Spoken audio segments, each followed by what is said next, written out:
Welcome to the All Out Leadership Podcast, hosted by Pastor Eric Lawson, where each episode is uniquely designed to help you live all out by bringing you practical leadership from a biblical perspective delivered in 10 minutes or less. So whether you're a business leader, serving in ministry, or simply looking to grow in your leadership, this podcast is for you.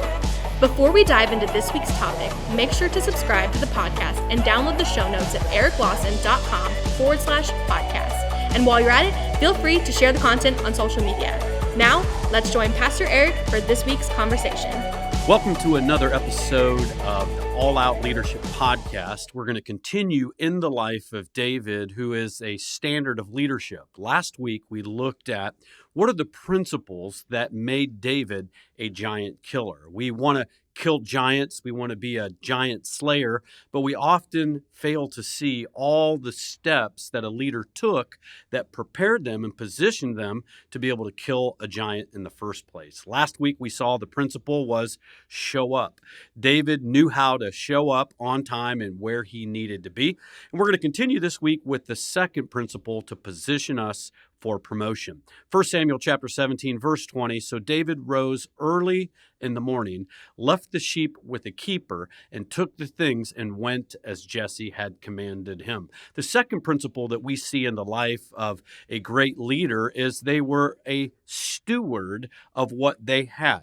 David was a faithful shepherd of the flock that God had given him. He was a steward, and I really believe that this is one of the reasons that God chose David to be able to be a shepherd over the nation of Israel, God's flock, because he was able to be faithful over a little flock that his earthly father had. Therefore, his heavenly father could trust him with the spiritual flock of Israel. What is your attitude when it comes to being a steward of other people's things? At the end of the day, really everything we have belongs to somebody else. Maybe you are an employee working for a boss and you're simply a steward of what they're entrusting to you. Maybe you are the boss and you go, well, all this is mine. Well, at the end of the day, really everything is God's. We're simply a steward of his stuff, of his people, of his resources. And too many people are approaching stewardship like we approach rental cars. I enjoy rental cars whenever I'm traveling because you can buy this little insurance package, which basically for a few bucks, I can insure the car that basically just releases me from liability of whatever that car looks like when I bring it back. And so because I got the insurance package, the car isn't mine. I treat it very different than my own car. You know, I don't really care where I park a rental car. I got the insurance package. I'm going to park right between two cars. I don't really care about a speed bump. In fact, they're really fun if you floor it and you can kind of get a lot of air. They're really launching pads. But I don't treat my car the same way I treat a rental car. And unfortunately, too many of us are approaching our job or the finances that we have as it's kind of somebody else's, and I'm not really taking responsibility for it. Now, we tend to go, well, you know what? When I get the bigger job or I get a bigger company or I get that bigger promotion, then I'll be more faithful. Then I'll be a better steward of that.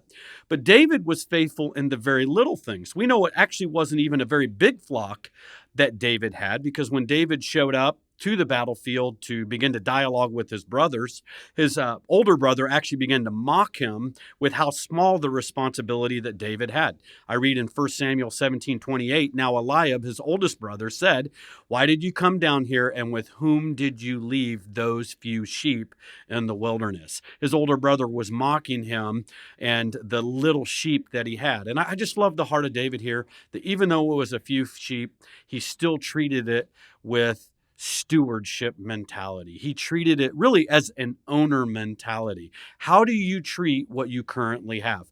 Maybe you're serving in another man's ministry. Maybe you're a kids pastor, youth pastor. Maybe you're a volunteer. Maybe you're an associate pastor, and maybe you have a vision to be able to do more for God. Maybe even have your own ministry someday. How are you treating the ministry that you have right now? Are you treating it as the same way it would be as if it was your own? Maybe you want to be a manager someday and you're working for a manager and you go, oh, I want a job like that. Well, are you treating the current job you have as if you were the manager? Are you treating it with the same passion, the same loyalty, the same focus and intensity? Because all this really reflects on whether or not we are genuinely good stewards. And Jesus tells us that how we manage the little really determines whether or not he can trust us with the much. Luke chapter 16, verse 10 says, "He who is faithful in what is least will also be faithful in much. And he who is unjust in what is least is also unjust in much. Therefore, if you've not been faithful in unrighteous mammon or money, who will commit to your trust true riches?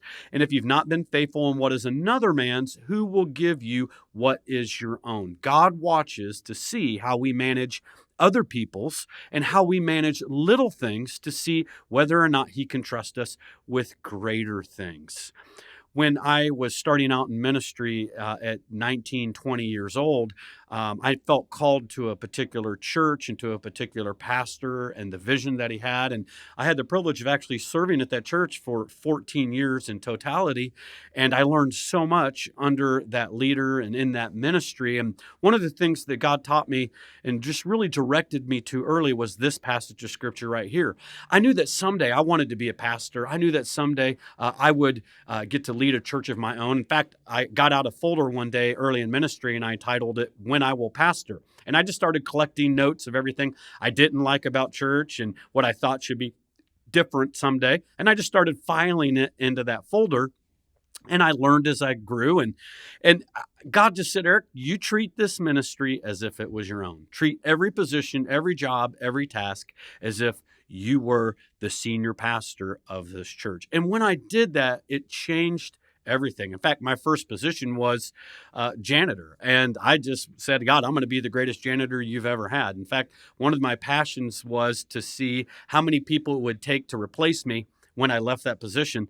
And I just worked hard. I also worked smart, and I treated it as if I was an owner. As a result, I was careful in how we spent money. I asked the question, is there a cheaper way to get this fixed or get this done and still produce the same results? I wasn't sitting around chit-chatting all the time on the clock because I know that would have been stealing from my employer. I didn't take resources home because I knew that would have been stealing, and I wouldn't want somebody to do that someday when I'm pastoring a church. And I just treated every little thing as an owner. And I believe that God has been able to trust me with the church that I get to pastor now. It's a privilege called Element Church, and God's been blessing it over the last 16 years. But I know how I was in those 14 years of serving another man's vision paved the way for a lot of what God has blessed us with today. And I genuinely believe that had I not been faithful with another man's, God wouldn't be able to bless what I have today. People look at the success that we have, the thousands of people that we're reaching and influencing, and people go, "What's the formula? What is it that you're doing?" But what they often don't see is the 14 years of faithfulness of serving someone else and serving another person's vision. You can never outgive God. And when there's a delay and you're serving somebody else's vision, God is going to reward it to you with a compound interest. So I felt a long time that I'm like, "God, I'm ready for my own ministry. God, it's my time." But it kept seeming year after year where I was still faithfully plugging along, serving someone else. And God said, "I'll make it up to you." And sure enough, when it was time to step in and launch this church, we began to experience an accelerated growth. We experienced blessings that other church planters I saw weren't experiencing, how things just fell into our lap. And God just reminded me, he said, "Eric, because you were faithful all these years serving someone else, I'm accelerating for you because you were serving somebody else. You were faithful where I planted you. And so I'm bringing these things to you at a much greater rate. I'm giving you compound interest on you serving someone else's vision." So being faithful in little things, God will know that he can trust me with much. I've encountered this over the years with different staff people that younger in ministry, they're like, "Pastor, just trust me." And they get upset when, I want to hey, give me a report on that. Give me some bookends on your day. Give me your checklists. And they're like, "Well, why you micromanage me?" It's not micromanagement. Now, there is micromanagement that's unhealthy, but this is basically accountability. The way I would tell them this, when I was teaching my children to drive, I sat in the car with them. I didn't hand them keys to a fast car and just go, "Good luck." When I'm a leader delegating ministry, I am also there making sure that they're ready to handle what I'm entrusting to them. That's what God does with us. He doesn't just give you the keys to a Ferrari in terms of responsibility and privilege and say, go for it, good luck. He uses the little things that you and I have today to prepare us for the bigger promotions of tomorrow and to see whether or not we're ready. So the little tests today are, quote, your driver's permit test to see that he can trust you with more. If you can't bench press 300 pounds, then, don't try to bench press 500 pounds. And so God prepares you for what he's prepared for you. And so being faithful where you are, being a steward of where you are, God uses it to see if we are ready for the more. When we look at the word faithful, we love full. I want to be full of blessing, full of opportunity.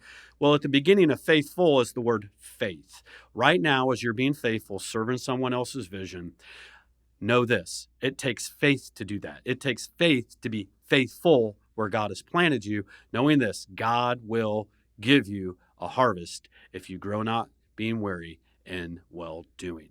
We'll see you next week as we continue these leadership principles from the life of David. Also, if you've enjoyed these leadership podcasts, I'd encourage you, go ahead and share these with your friends. Get the word out. Have a great week. See you next week.